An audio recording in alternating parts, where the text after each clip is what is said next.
It's the PHNX Mercury podcast. He's Hayden. I'm Aspo. And I feel like the music should be a little bit more low-key. Yeah. After what we've been through, really, since the middle of August. It's been unique. I thought that that picture of BG sitting there with her arms crossed looking annoyed is a very good summary of what has happened this previous month. It just keeps sinking, right? Yes. It sink in the standings at this point. We talked about it the last time I was on the program with you and whether they should go this route. And I'm not saying they're losing on purpose, but I think this is in the best interest of the franchise, right? I never will claim an athlete, any of the athletes are doing anything to try to tank actively, but decisions can lead to that. We'll leave it at that. 9 straight games that they've lost since August 10th. Really, 2 more games left in the year. Not a lot of. I mean, there's no hope on the horizon. There's not 30 games left to turn around anything. There's nothing like that. It is on, in most part, to focusing on next season. You know who they play the next 2 games, Espo? Just the best team in the team that will probably win the championship in the Las Vegas Aces. I don't think they plan to rest their starters either. I don't even think that Sunday game they plan to rest their starters. They might just do it as a statement. Even their bench, I mean, they're good all around. Exactly. I mean, when you got, still, in my opinion, the best coach in the W in Becky Hammond, and it's not even close. Yeah, that's what's gonna happen. She's gonna dog people. No. She's gonna dog everybody. But I mean, I literally, funny enough, I got the injury report almost before the show started, and I kind of want to pull it up real quick just because it is going to show, really, as you said, like Phoenix is, they're not tanking, but they're not being afraid to lose. They're taking the opportunity to ensure that people are healthy going into next year. Exactly. So Shea Petty's been out for the last, I'd say, 3 weeks or so.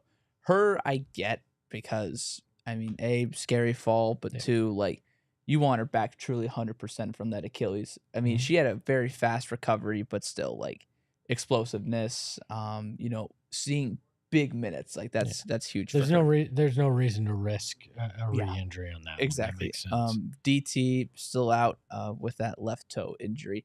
I kind of found out, I'm just going to say off the record, but I kind of found out that she's been playing with a broken toe for almost like the entire season. Oh, well, then I guess it's... Yeah, I mean, it makes sense. Yeah, I mean, she's alluded to it in, press conferences and stuff like that. And then this player, Kristen Williams, who the Mercury literally just signed to a rest of the season contract, it's doubtful. Well, I mean, I feel this year, if they didn't have no luck, if they didn't have any luck, bad luck, they wouldn't have any luck this year. I butchered that quote, but you get what I'm saying. Bad luck has followed them around this season in general. So, yeah, but I mean, it is what it is. I think the good news is Sophie will play and BG will play, and we talked about this, I would say, about a month or so ago with. When you look at the core, what do you kind of want it to be? Yeah. Do you want it to be BG? Do you want it to be Sophie? And I mean, I think that might be kind of the direction that Nick Urin is looking to go towards. Yeah, we'll see. I mean, I'm glad BG's playing. I'm glad Sophie's playing for the final home game. Fan appreciation night kind of evening. So give the home fans a little bit of what they've loved about this team and the last few years as well. But should fans really want them outside of seeing them win at home? Should they really want a win in the final 2? Because at this point, you're so far down that rabbit hole. What difference does it make either way, right? It doesn't make any. And the beauty is, because I think who's in the bottom 4. So, if I'm not mistaken, I can't remember who that 4th team is, but it's Indiana, Phoenix, Seattle, and I'm blanking on that 4th team, but it'll come back to me. But basically, Seattle made the playoffs last year. They had Breanna Stewart. They had Sue Bird. They were a really good team. This season, not so much, mostly because they're rebuilding. They have Jewel Lloyd and Ezzy Mapagor, but that's kind of about it, and a bunch of rookies. Phoenix made the playoffs, squeaked in, literally with, I want to say, 2 games left in the season. They squeaked on by.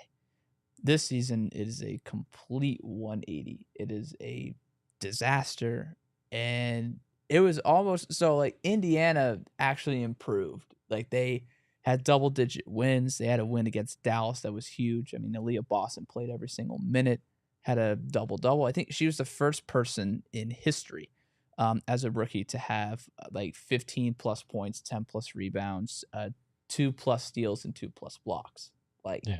But they've shown improvement as a team. Has Phoenix? I don't think so. Well, no, but I mean, you weren't in the same spot as Indiana. You came in, injuries obviously play a big part. Indiana's trying to show growth, show improvement, where once this turned south, everybody, I think, kind of understood that after you were out of playoff contention, the best thing for the franchise long term is to wind up high in this draft. And 1 through 3, you're going to get a really good player, probably a franchise-defining player for the next decade if you bring them along right. So as much as I'd like to sit here and say, well, it should have been better, it should have been, again, we've seen this with the Mercury before. This may be the best thing. When they got the pick that became BG, that was because they had a bad season like this and were, due to injury and other things, and were capable of getting that first pick and bringing in another generational talent. We could see history repeat itself. I mean, just because the odds aren't in their favor to be the number 1 pick, they'll likely have, second highest odds. So now they'll have, just as good of a chance as anybody really in those 4 teams to wind up with one. So all sorts of opportunity, and I think the future looks bright, especially Nick Uren coming in as the general manager and getting the opportunity to kind of build this team in his vision. You're going to give him all the tools, to be able to do that. And who knows, maybe you even make a deal with that pick and some kind of player, who knows? So. Yeah. You said this earlier before we started on the show, and I want to circle back to it about, remember where Nick Uren came from. He came from Golden State. Golden State has 2 of the best guards in the NBA. And honestly, in my humble opinion, the best point guard ever in Steph Curry. We're not going to get into that discussion, but it's fine that you are young, so you may think that. Come on. I will give you the pass. But yeah, look at where Nick came from. Look what he's done. Like a lot, I don't want to say it was entirely his decision because obviously Bob Myers, but like their cornerstone, they're guards. They're guards. Obviously, you bring in KD, but you also said this, they've never had a traditional big. Yeah, they've never had. Yeah, I mean, early on they had Andrew Bogut, David Lee, but that it wasn't. That was the old iteration. Yeah, I mean, and then Draymond came in and truly changed the way that teams play defense, and they do 5-out, small ball, stuff like that. And I think Nick Uren, there's a lot of really good guards in this draft. Obviously, if you get the number 1 pick, Caitlin Clark, that's almost a unanimous decision. You have Paige Bueckers. You have Haley Van Lith from, I want to say from Louisville or LSU. I can't exactly remember where. LSU now. LSU now? Louisville to LSU. Okay, she went from Louisville to. Transfer portal. Okay, real quick, is it Louisville or Louisville? Because I mean, I feel like the people there say Louisville. Like it's just a little. I say Louisville because my middle name is spelled that way. It's not that one. I feel like you will definitely piss off some locals. I already have. Yeah, I'm sure. I already have. They're like, is Louisville, and I was like, Louisville. What? Spell it like that then. I'm like, are you like slurring your words or something? It's the Southern drawl. I mean, honestly, it don't matter. She's at LSU now, so True. Anyways, sorry about getting off topic, but there's a lot of really good guards in this draft, and Nick Uren has a lot at his disposal. Who knows? We could see him trading that pick and trading down and getting somebody. We could also see, for example, if Phoenix gets that number 1 pick, there's a lot of options on the table. They could trade that pick. They could obviously use it. And they could, I'm telling you, they need to restock on their draft capital because they have, other than this year, man, forget about it. They have nothing. Well, their NBA counterpart is in the same boat. Yes. I want to get into the draft. I want to talk about that. And, I think it's fair to say that a lot of shade has been thrown at this team this year due to the way that they've played. But you know what? It's still bright. The future looks bright. Mm-hmm. And when things are bright, you need a pair of Shady Rays. They've got the best sunglasses in the business. Yet they may be cheaper than some of those bigger brands, but the quality is just as good, if not better. I like to say better. I love my Shady Rays. And the nice thing about it, if you lose or break a pair, they're going to replace them. They stand by their product, and they stand by you liking it. I went up to the Kierland Commons store the other day and was impressed by You're so bougie, Espo, going all the way to Kierland. I was up there. A long story. I wound up there somehow and eating lunch right by there. I went in. Great customer service. And right now, if you use the code PHNX when you go to their website, shadyrays.com, you're going to get 50% off 2 pairs or more of the best polarized sunglasses you are ever going to have. So make sure to use that code PHNX, 50% off 2 pairs of polarized sunglasses. Try for yourself. The shades rated 5 stars by over 250,000 people.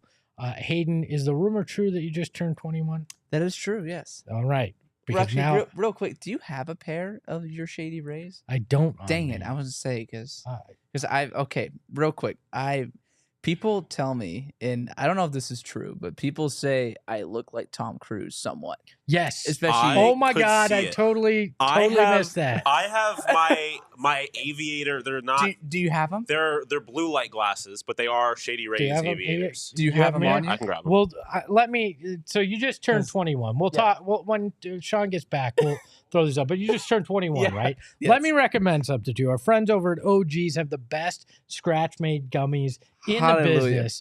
They are fantastic. The fruits, the creams, you're going to want to try them all. They have Hall of Fame flavors, and they're all in one place. And you gotta check them out, man. I highly recommend it. You can do that by going to their website, ogsbrands.com, or check them out on social at ogsbrands. And you can find them at your local dispensaries. You must be 21 and older, which you are now, and enjoy responsibly. All right. My new license came in. Let's see. We got a little. It doesn't help. The clear ones, it's harder. You need the actual aviators. But honestly, I see it. I see it. No, I do see it. You want to know something funny? What? And I'm not making this up. I was super skinny in high school and was told I kind of looked like Tom Cruise back then. So the fun thing is, my boss is cooler than your boss. Write it down. He's young enough to be my son too. That's the fun part of this show. Let's get back into the draft. Oh, you got something, Sean? No, I was just going to ask if Ted Cruz was old enough to be your dad. Is it just a family? No, I said Tom, not Ted. I did not mean to compare you. I look like Ted now. I look like Tom when I was about 110 pounds lighter. Hand up. Let's talk a little bit more about the draft.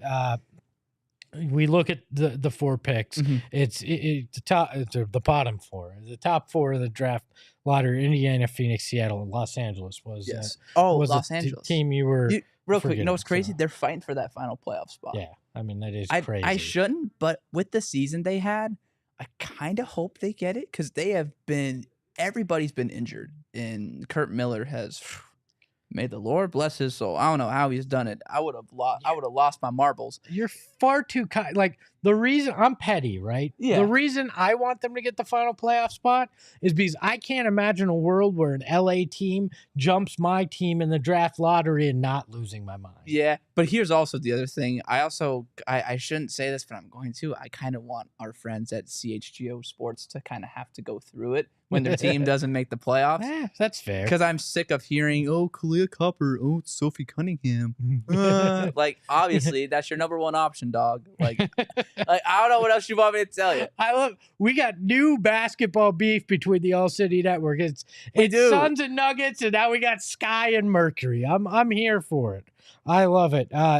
So if we talked about some of the options, but if they don't get the first pick, right? If the Mercury don't get the first pick, and you're sitting there at 2, do you go Paige Bueckers? Yes. I'm Saul's shouting. I'm of this belief because, even if DT only has one more year, right? You hand the torch off to another Connecticut kid. You really, it feels like the next generation. Like it makes so much sense to go full circle at the end of Diana's career, having another Husky there to kind of take the reins eventually. Yeah, and before I jump into kind of my thoughts about this, Sean, if we have this clip, I would love to actually share what DT thinks about Paige Bueckers' return to UConn this season, and maybe even the possibility of her coming to Phoenix. Yeah, I mean, I think the world of basketball's Miss Paige. I love watching her play. I love her competitive spirit. I love the way she passes the basketball, and I think we're gonna have one of the funnest seasons ever to watch in college basketball, and hopefully a lot of interest in who goes 1 or 2 this year, or 3 or 4. So I'll be watching very closely. I'll be watching very closely. Which leads me to believe DT ain't going anywhere, right? Like, if she's sitting there very interested in that, we know why. She is very interested in what the draft lottery will look like. You know how people say how they call LeBron led GM? Would they have something for DT? I mean, what? Look, DT has always and will always have influence on this franchise, and rightfully so. Yeah. When you have put in 20 years, when you are the best athlete to ever play in your league, you deserve that right in certain ways. And that's why I think if you're at, maybe even if you're at 1, Paige Bueckers is going to be hard to look away with DT sitting there in the corner going, I want my Husky. This is who I want to take over for me. Now, do I think Nick Uren will give into that? No, because he's obviously trying to prove himself in the job. But 2, 3, I think you're definitely listening. Even if it is at 1, you have a lot of options. You can, if you really want to go that route, it's tough because Caitlin Clark is that good.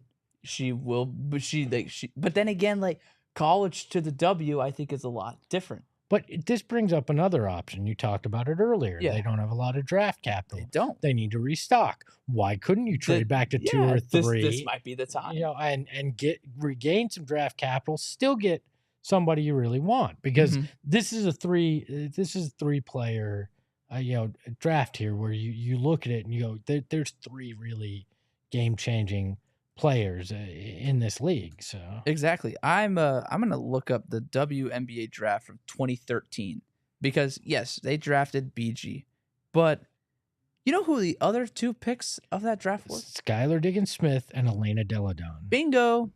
And Elena Deladon is still dominating. She's won a championship. I believe she has a finals MVP. She's been all W first team so many times. And she's still great. Skylar Diggins-Smith, same thing. Like, when she plays, she's unstoppable. Like, her tweets I could do without, but the on the court, yes, I don't know, man. Agree. I find it funny. It's really petty, and Shay? No. Oh, sorry. Oh, no. Yes. There's a lot of shade thrown, but I'm like, it's funny from an outside perspective, but I'm like, bro, that's your team. That's your team. Yeah, well, like come on. I mean, she's still collecting paychecks. So yeah, you know what? Good for her. She's making more money than I am. Well, so I gotta more money than most of us. Yes, I gotta keep that. Cool. Yes. But I say that because there's a lot of really good. There are a lot of really good picks within the top 3, and about 11 years later, you have the same thing. You have, Caitlin Clark, Angel Reese. Could it be Paige Bueckers? Could it be Cameron Brink? Could it even be Aaliyah Edwards, Bueckers' running mate in UConn? And there's a lot of decisions to make about that. I truly do believe, though, that DT wants Paige. And, I mean, she even said 2 years ago that Paige Bueckers is one of the best players she's ever seen. Yeah. And I mean, that's really high praise. I don't blame her, though, either. Like, I mean, obviously, she's going to have a rooting interest. She's going to want to know who is the next person in line here, too, because, like we've talked about all year, as much as I'd love to see DT play till 50, she ain't gonna do it. Exactly. Right? There's a very limited window. So you know, again, gonna be really tough not to go down that route. What have you always said? Father time always. Father time's undefeated. Father time's undefeated. It's a fact. And there's nothing wrong with that. It's not there. Eventually, it happens to every athlete, and I think we're getting to that point. But DT having somebody that she can really take under her wing and kind of toughen up to be the next face or one of, I won't say the face, but one of the faces of the franchise is certainly very intriguing. Yeah, I tell people all the time too, because people say, well, Caitlin Clark's a dominant scorer, and she is, but when I look at somebody that can score, especially in the W, you need somebody that can score from all three levels. Yeah. And if they're going to be a starter and a franchise caliber player. And one of the most important things that I really see from Paige is her ability just to pass the ball. Yeah. Make a good read, not force anything. And one of the things that is really, it's kind of unwritten, but one thing she does so well is just manage the game. She picks her spots. She gets to where she wants to be. And not a lot of young players do that. A lot of players will rush and will say, oh, I have space here. I'm going to pull a 30-foot three. But she's like, no, I'll use that screen. I'll back up. I'll wait. You know, if the roller's going to roll, if they're going to fade, if you're going to have somebody move off ball. She's looking, man, like, you know, she's got eyes in the back of her head too. And it could be really fun to see if you have two really good pick and roll ball handlers. And especially she loves that mid-range shot. Yeah. People can't stand it. I love it. I think it's great. People say it's the most inefficient shot in basketball. Yeah, ask Devin Booker and Kevin Durant about that. But you know what? Look at how good those guys are. Yep, exactly. Those guys are the top scorers in the league. A guy like DeMar DeRozan, same thing. And, you know, basketball is about skill.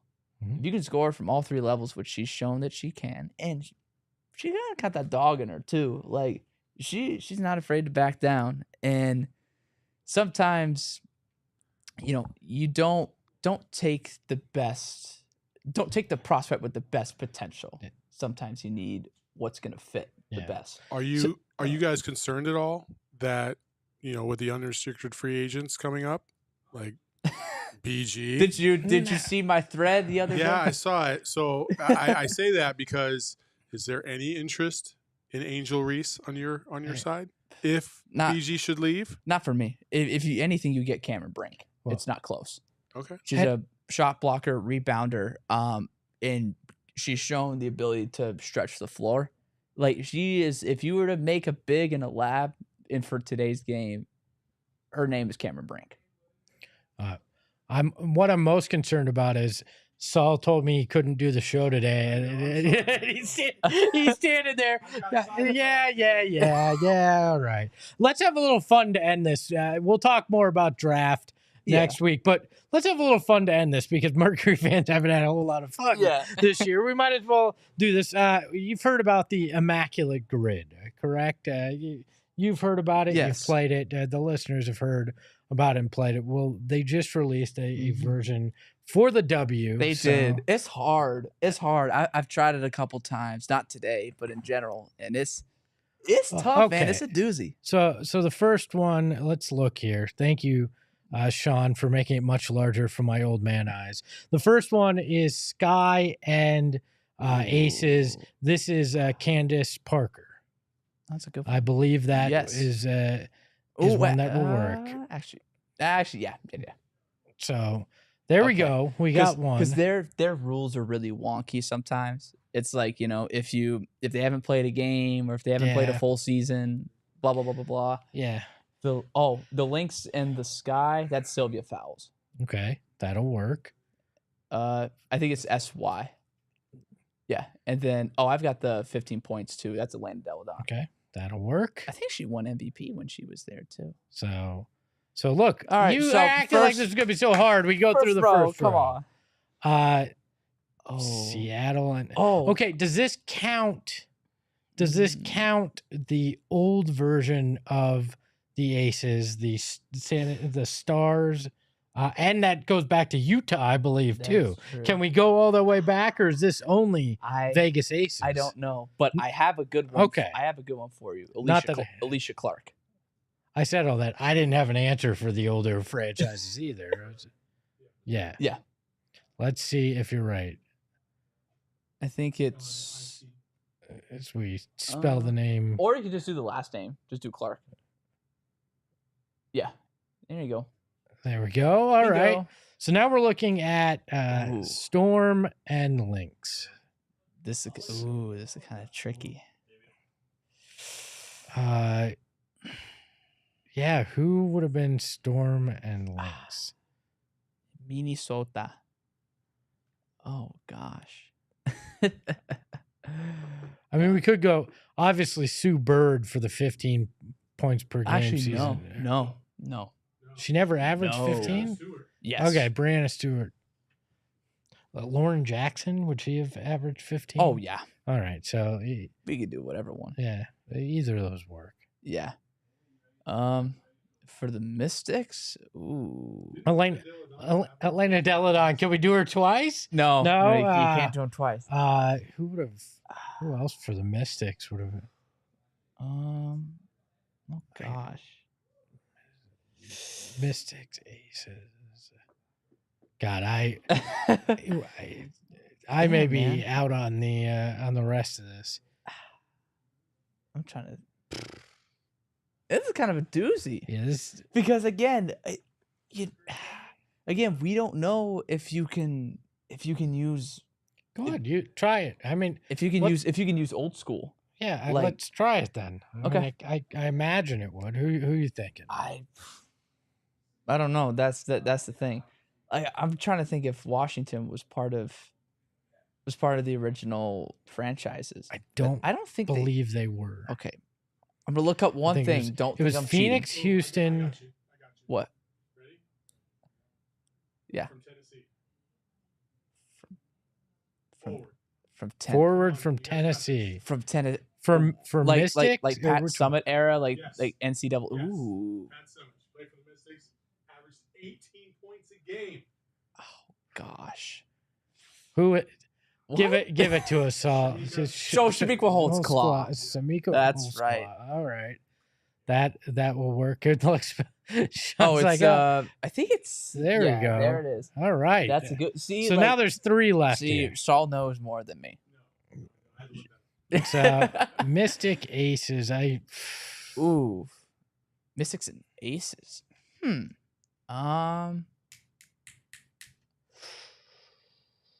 I got nothing. I'm tapped out at this point. I'm trying to think who's on Washington right now. If it was LA, I would say Brittany Sykes, but can't do that. What was Las Vegas before? They were the San Antonio Stars. And before that, I believe they were the Utah Stars. Okay. Don't hold me to that, but you know what? I need to see real quick. Are we into the cheating phase? Can I just? Is that what we're? I'm just seeing if the Mystics were part. If they were part of the original franchise. The original were Houston, Phoenix, Sacramento, New York. Fudge. Who were the other? I think there were 2 more. I don't remember. I do not remember. Maybe the Mystics were. I don't believe so. Yes, were they were. All right. Well, I got that wrong. Oh my gosh. Yeah, I'm. What's it called? I'm gonna use the excuse saying I'm too young for this. I'm gonna use the excuse I'm too old to remember this stuff. All right. Dude, can we just get some answers revealed, or are we cheating at this point? We can give up and see what they have. I mean, we can. Why don't we do that? Yeah, I give up. All right. I tap out. All right.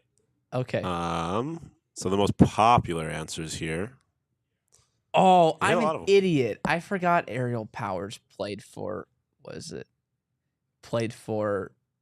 Washington. Natasha Howard. That's interesting. Hold on a second. They have Elena Deladon. You can't use her twice, but what all it's saying is that she's the most common answer for both of them. Okay. So I was about to say.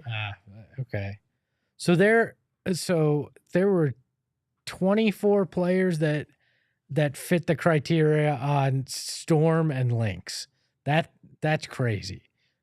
Real quick, I want to see who. There were only 4 for. Oh, Adia Barnes. Look at that. Adia Barnes was a Lynx and a Storm. Now I feel like an ass. I should have known that. Which one were you interested in? The 4 for Seattle. This is the way. Yeah. Brianna Stewart. What was it? 15 points. So yeah. Jewel Lloyd's 3 of Jewel Lloyd, Brianna Stewart, Natasha Howard, and Lauren Jackson. That was right. Dominant Australian, correct? Yes. Her and Penny Taylor. Yeah, one of the first Aussies in the league. Yep. So look at that.